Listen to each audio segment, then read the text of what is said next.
লেখক ও তাদের বিখ্যাত রচনাসমূহ। ঈশ্বরচন্দ্র বিদ্যাসাগরের বিখ্যাত রচনাসমূহ হল বেতাল পঞ্চবিংশতি,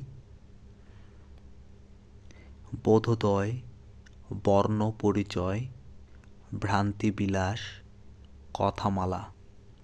মাইকেল মধুসূদন দত্তের বিখ্যাত রচনাসমূহ হল একেই কি বলে সভ্যতা, বুড়ো শালিকের ঘাড়েরও, মেঘনাদবধ কাব্য, Krishnakumari, Brajangana, Tilottama Sambhab, Birangana, Sharmishtha, the captive lady. Dinabandhu মিত্রর বিখ্যাত রচনাসমূহ নীলদর্পণ, সধবার একাদশী।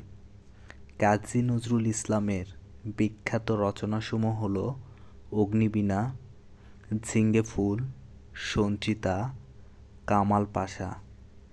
লীলা মজুমদারের বিখ্যাত রচনাসমূহ পিদি পিসির বর্মি বাক্স, মাকু, হলদে পাখির পালক, খেরোর খাতা।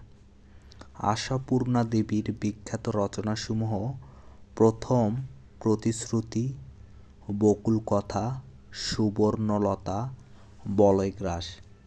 উপেন্দ্র কিশোর রায়চৌধুরীর বিখ্যাত রচনাসমূহ টুনটুনির গল্প, গুপি গাইন বাঘা বাইন।